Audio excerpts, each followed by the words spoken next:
Right now we're going to go back to that breaking news in Milwaukee. Jury still reading the verdict in the Badgers gun trial. The decision here that needed to be made is, was Badger Guns negligent when it sold the firearm in a straw purchase that was used to shoot and injure 2 Milwaukee police officers?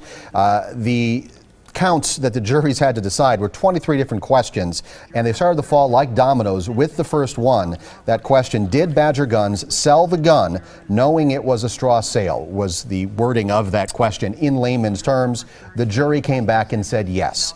This is a precedent-setting case, as we mentioned, and this basically hinges on whether the gun shop owners were financially responsible for the crime that was committed with the weapon that shot the officers. And right now we're going to go to our Veronica Macias, who joins us now on the phone. Veronica.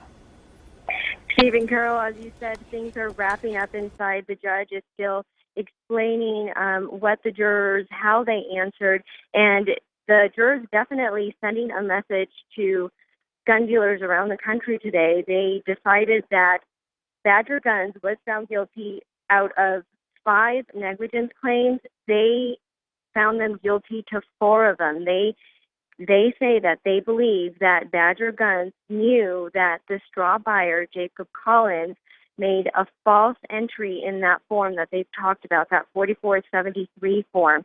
And then the important thing to note here is that they decided that Badger Guns did not conspire to do this, but nonetheless still found them guilty.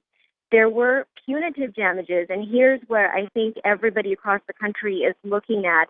They said, they were responsible in having the officers lose their right to be safe in the public.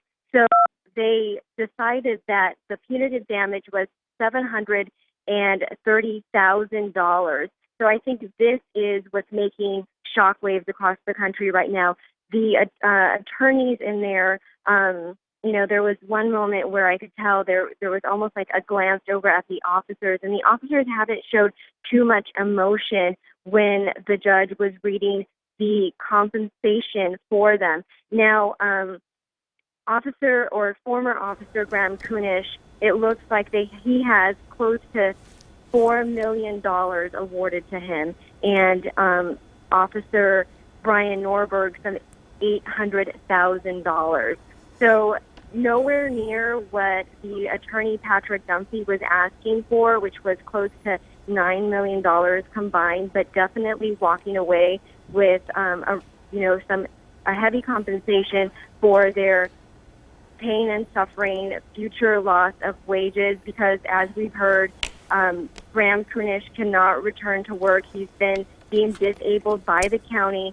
So it seems that this jury is definitely sending a message to gun dealers who seem to be turning a blind eye and putting profit over people. Yeah, there had been a lot of interest in this, Veronica. We appreciate that. And at one time, authorities called Badger Guns the #1 crime gun dealer in America. We'll take a quick break and be right back.